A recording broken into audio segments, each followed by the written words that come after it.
Assalamualaikum. Jumpa saya lagi, Cikgu Sazi. Baiklah, minggu ini kita sambung apa yang kita dah belajar pada minggu lepas.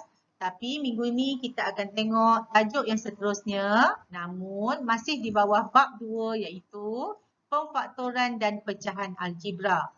Minggu ini kita tengok subtopik yang seterusnya iaitu pemfaktoran. Okay, kita dah habis kembangan pada minggu lepas. Jadi minggu ini kita akan tengok subtopik pemfaktoran. Jangan lupa pemfaktoran kita dah belajar semasa kita di tingkatan 1 bawah bab 2 gandaan dan faktor. Baiklah. Mari kita tengok apa yang kita akan belajar di bawah pemfaktoran. Jadi, apa yang kamu akan belajar? Yang pertama, kamu akan tengok berkaitan dengan konsep faktor dan pemfaktoran. Jadi, yang pertama, kamu akan tengok bagaimana nak menghubung kaitkan pendarapan ungkapan algebra dengan konsep faktor dan pemfaktoran dan seterusnya menyenaraikan faktor bagi hasil darab ungkapan algebra tersebut.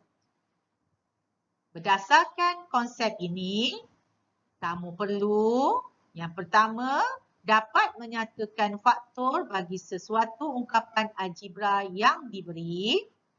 Yang kedua, kamu dapat menyenaraikan faktor sepunya bagi ungkapan algebra yang diberi.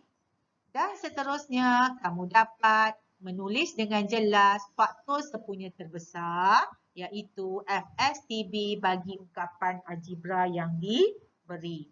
Jadi berdasarkan 3 hasil pembelajaran ini, kita akan dapat rumuskan kamu perlu buat 3 perkara. Pertama, kamu kena menyatakan faktor bagi sesuatu ungkapan algebra. Yang kedua, kamu perlu menyatakan faktor sepunya. Dan yang ketiga, kamu perlu menulis faktor sepunya terbesar bagi ungkapan algebra. Okey, ingat ada 3 benda. Okey, baiklah. Mari kita pergi yang pertama. Apa dia yang pertama? Yang pertama ialah, tadi saya dah cakap, faktor. Okay, mari kita ulang kaji. Apa yang dimaksudkan dengan faktor? Faktor ialah nombor bulat yang boleh membahagi nombor lain dengan tepat. Okay, kita nak bahagikan nombor yang lain dengan tepat. Jadi, ini yang saya ajar tahun lepas. Faktor ini merupakan sifir bagi nombor yang diberi. Sifir, F, sifir. Okay, baiklah, nak bagi faham lagi, mari kita tengok contoh. Contohnya dekat sini, senaraikan faktor bagi 4x tambah 2. Jadi, apa yang perlu kita buat? Langkah pertama, kita kena pasti dulu ada berapa sebutan. Jadi, dari soalan kita tahu kita ada 2 sebutan iaitu 4x dan juga 2. Seterusnya, kita senaraikan faktor bagi setiap sebutan. Jadi, kita bukalah jadual. Kita ada 2 sebutan iaitu 4x dan juga 2. Ini sebutan yang pertama. Ini sebutan yang kedua. Jadi saya kata tadi, apa sifir yang boleh bahagi 4? Jadi sifirnya ialah 1, 2 dan 4. Nampak tak? Tapi kalau 1 darab berapa dapat 4x? Jadi itu yang kita darabkan dengan 4x kat sini. Kita darab dengan 4x. Sebab kita nak dapatkan jawapan 4x. 2 darab dengan 2 dapat 4. Tapi kita ada x. Dan seterusnya 4 darab 1x.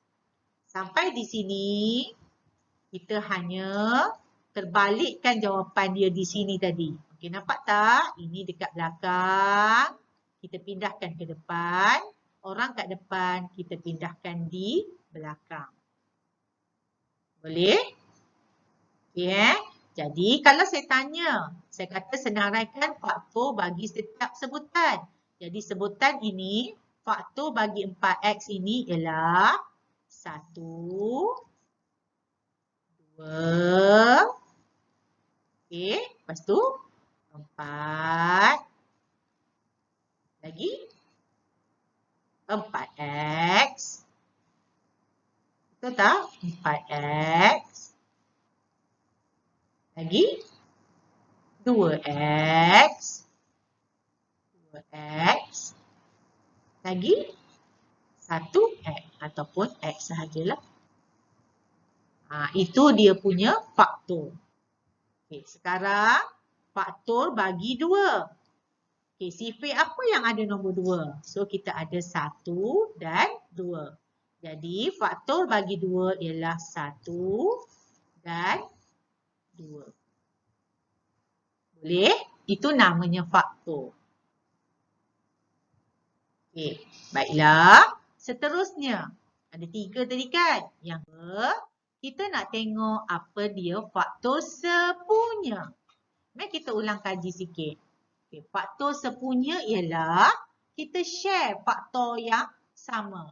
Maksud dia faktor yang sama tadi, orang ni ada, orang ni pun ada. Kita share. Okey, mari kita tengok contoh.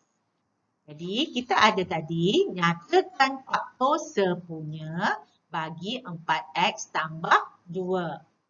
Okay, baiklah. Sekarang kita ada step nombor 1 tadi. Kita dah kenal pasti kita ada 2 sebutan. Okay, langkah yang kedua tadi kita dah senaraikan faktor kan bagi setiap sebutan. Okey, ni dia. Kita dah buka jadual tadi. Step nombor 3. Kita bulatkan faktor yang sama. Faktor yang sama maksud dia dekat 4x pun dia ada. Dekat 2 pun dia ada. Jadi kita check. Okey, 4x ada 1. Dekat 2 pun ada 1. 4x ada 2. Dekat 2 pun ada 2. Tapi yang ini 4 ni. Tengok tak 4? Dekat sini tak ada 4. Jadi dia bukan sepunya sebab dia tak share. Faham maksud share tadi? Okey. Jadi langkah yang keempat. Kita senaraikan ataupun kita tulislah jawapan kita. Faktor sepunya bagi 4x dan 2 ialah 1 dan 2. Faham? Itu yang dimaksudkan sebagai faktor sepunya. Boleh ya? Okey. Seterusnya, kita tengok yang ketiga. Yang ketiga tadi kita panggil sebagai faktor sepunya terbesar ataupun FSTB. Kita masih menggunakan contoh yang sama. Okey, nyatakan faktor sepunya terbesar bagi 4x tambah 2. Langkahnya masih sama. Langkah 1, kenal pasti ada berapa sebutan. Langkah kedua, kita senaraikan semua faktor yang kita buka jadual tadi. Okey. Langkah ketiga, kita bulatkan faktor yang sama. Kita bulat. Okey. Jadi sekarang kita tengok. Kita ulang kaji sikit. Apa yang dimaksudkan sebagai faktor sepunya terbesar? Jadi faktor sepunya terbesar ialah faktor sepunya yang kita senaraikan tadi, tapi kita pilihlah faktor yang paling besar. Jadi sekarang faktor sepunya kita 1 dan 2 tadi kan?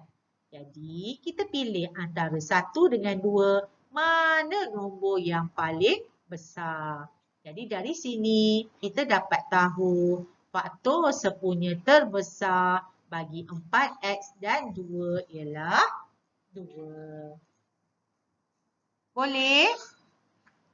Okey, itu saja daripada saya untuk minggu ini. Terima kasih kerana berjaya menonton video saya sehingga akhir.